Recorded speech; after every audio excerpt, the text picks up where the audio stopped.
So one thing I've started noticing is that two business owners can look at the exact same numbers and make completely different decisions. And the wild part, sometimes both of them are right. Because not every business owner handles money the same way. We talk about risk tolerance like it's just a personality trait, but honestly it's also physical. Think about the last time you checked your bank balance or looked at your debt statement. What happened?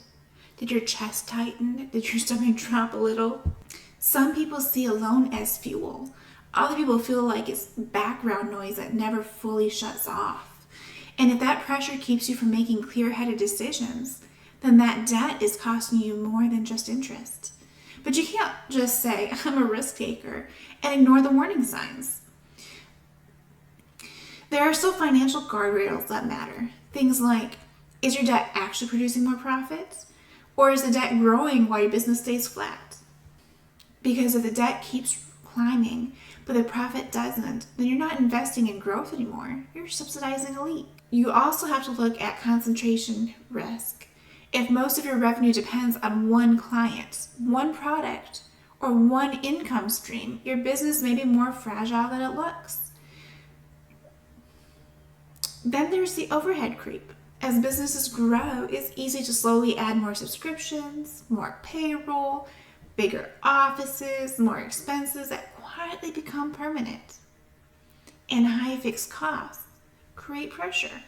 Because during slow months, overhead is usually what causes the panic. Keeping a business lean isn't just about saving money, it's about giving yourself a wider margin for error. And then there's what I call the sleep well reserve.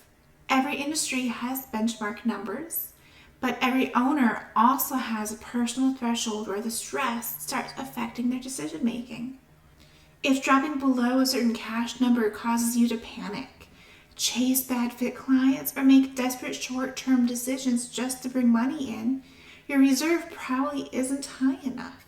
And your relationship with risk should change as your business evolves, because every stage of business carries a different kind of pressure. In the beginning, risk often feels necessary. You might carry more debts, have little to no reserves, and rely almost entirely on momentum and belief. That volatility is expected. But then comes the growth phase, and honestly, this is where a lot of business feels the most tension, because now you may have employees, you've got responsibilities, more overhead, more people depending on the business surviving. This is where owners are wrestling with questions like, do we keep pushing for growth, or do we slow down long enough to build stability? Then eventually, strong businesses shift into protection mode. At this stage, the goal usually changes. It becomes less about making massive bets and more about protecting what you've already built. You focus more on the predictable cash flow, healthy margins, diversifying income, building systems, reducing dependency on any one thing. Because at that point, the biggest risk isn't slow growth, it's breaking something stable. And eventually, some owners start thinking about further ahead. Can this business operate without me? If I disappeared for a month, would revenue stop completely? Because that is a form of risk too. Over the next couple of videos, we're going to look at the two reports that help measure all of this. First, you're going to have the balance sheet, which is basically your business's stability report. It shows what the business owns, what it owes, and how much financial weight it can realistically carry.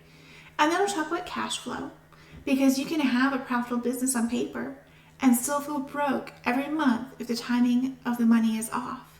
At the end of the day, financial decisions are not just math, they're emotional. Some people feel completely comfortable operating with very little cash in the bank. Others need a larger cushion just to think clearly. And neither one is automatically wrong, because the goal isn't just to build a profitable business, it's to build one that actually fits a person running it, because clarity matters. But peace matters too.